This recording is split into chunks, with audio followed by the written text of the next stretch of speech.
आज हम जिस पौराणिक कथा को समझने वाले हैं ना, उसका पूरा का पूरा सार बस इसी एक चौपाई में छिपा हुआ है। कर्म का वो अटूट, वो ब्रह्मांडीय नियम। नमस्कार। आज हम एक ऐसी अद्भुत पौराणिक कथा में उतरेंगे जहां आस्था और नियति आमने सामने आ जाते हैं। एक ऐसा भक्त जो एक ग्रह को चुनौती दे देता है। तो इस पूरे टकराव को समझने के लिए हम इसे 5 हिस्सों में देखेंगे। शुरुआत करेंगे कर्म के उस नियम से जिसे कोई तोड़ नहीं सकता।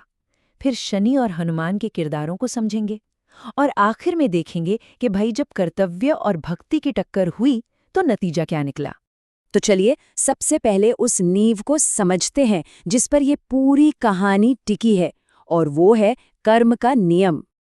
देखिए, हमारे ग्रंथ साफ साफ कहते हैं कि ये पूरा ब्रह्मांड कर्म के एक ऐसे नियम से बंधा है जिसे कोई नहीं बदल सकता। मतलब हर काम, चाहे वो अच्छा हो या बुरा, उसका नतीजा आपको मिलना ही मिलना है। और इस नियम से तो यहाँ तक कि बड़े बड़े देवता भी नहीं बच सकते। तो सवाल उठता है कि इस नियम को लागू कौन करता है? ये जिम्मेदारी दी गई है नवग्रहों को। ये 9 ग्रह लगातार ब्रह्मांड का चक्कर लगाते हुए बिना किसी भेदभाव के हर किसी को उसके कर्मों का फल पहुंचाते हैं। और इन्हीं दूतों में से एक ऐसे हैं जिनसे हर कोई सबसे ज्यादा डरता है। वो है न्याय के स्वामी शनिदेव। शनिदेव को अक्सर लोग गलत समझ लेते हैं। वो कोई विलन नहीं है, बल्कि वो तो ब्रह्मांड के एक कठोर जज हैं। उनका काम ही है न्याय करना और कर्मों का हिसाब देना, चाहे वो हिसाब कितना भी मुश्किल क्यों ना हो। और यहीं से हमारी कहानी का सबसे जरूरी हिस्सा सामने आता है, एक बहुत ही खास परीक्षा का समय, जिसे कहते हैं 7.5। ये 7.5 साल का वो दौर है जिसे कर्मों का हिसाब चुकाने का सबसे मुश्किल समय माना जाता है। शनिदेव खुद बताते हैं कि वो कैसे असर करते हैं। पहले 2.5 साल वो पैरों में रहकर इंसान को भटकाते रहते हैं। अगले 2.5 साल सिर में बैठकर उसकी बुद्धि को ही भ्रष्ट कर देते हैं। और फिर आखिरी के 2.5 साल मुंह में रहकर जीवन से सुख शांति सब कुछ छीन लेते हैं। 7.5 के असर बहुत ही भयानक हो सकते हैं। बीमारियां, हार और गहरा दुख।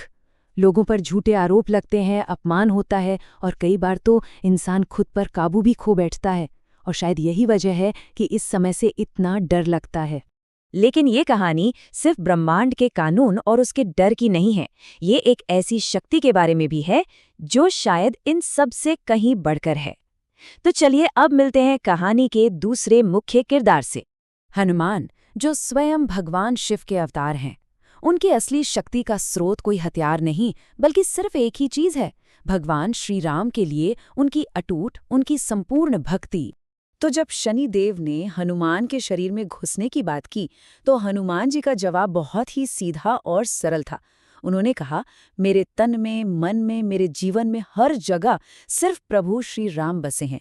आपके लिए कोई खाली जगह है ही नहीं। यह सिर्फ एक जवाब नहीं था, ये शनि के विधान के खिलाफ उनका सबसे बड़ा तर्क था। तो अब मंच पूरी तरह तैयार है। एक तरफ है कर्म के नियम से बंधे शनिदेव और दूसरी तरफ है भक्ति के प्रेम में डूबे हनुमान। एक जबरदस्त टकराव होना तो तय था। और ये टकराव किसी युद्ध के मैदान में नहीं, बल्कि एक शांत पहाड़ पर शुरू हुआ।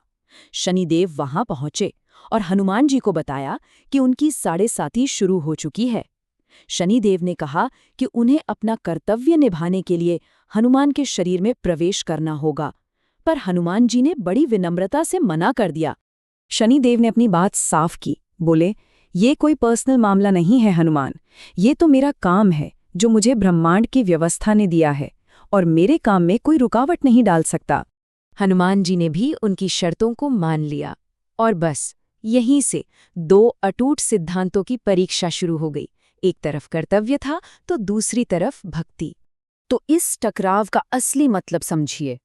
एक तरफ है कर्म का बाहरी नियम जो हर किसी पर लागू होता है, और दूसरी तरफ है भक्ति की अंदरूनी सच्चाई जो किसी बाहरी असर को मानती ही नहीं। तो जैसे ही शनिदेव ने उनके सिर में प्रवेश किया, हनुमान जी ने कुछ ऐसा किया जिसकी किसी ने कल्पना भी नहीं की थी। वो जय श्री राम का जाप करते हुए अपने ही सिर पर बड़ी बड़ी चट्टानें मारने लगे। और जब शनिदेव ने पूछा, ये क्या कर रहे हो, तो बोले, कुछ नहीं, बस सिर में थोड़ी खुजली हो रही है। हनुमान जी का ये अनोखा तरीका कहानी को एक ऐसे मोड़ पर ले आता है जहां ब्रह्मांड का अटूट नियम एक अचल आस्था से टकरा जाता है। हनुमान जी की भक्ति और उन चट्टानों के प्रहार से शनिदेव खुद तकलीफ में आ गए।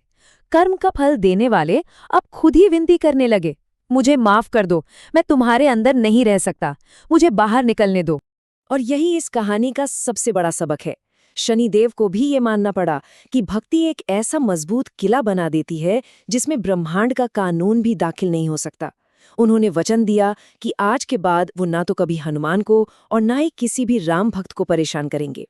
और हाँ, ये कहानी एक बहुत ही दिलचस्प परंपरा की शुरुआत के बारे में भी बताती है।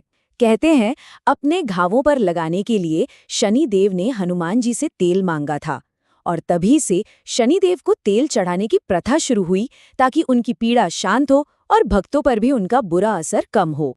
तो ये कहानी हमें एक बहुत गहरे सवाल के साथ छोड़ जाती है। जरा सोचिए, अगर सच्ची और अटूट भक्ति ब्रह्मांड के सबसे बड़े नियम यानी कर्म को भी झुका सकती है, तो फिर आस्था और नियति का रिश्ता आखिर है क्या? शायद सबसे बड़ी शक्ति वो भाग्य नहीं है जो हमें मिलता है, बल्कि वो निष्ठा है जिसके साथ हम जीते हैं।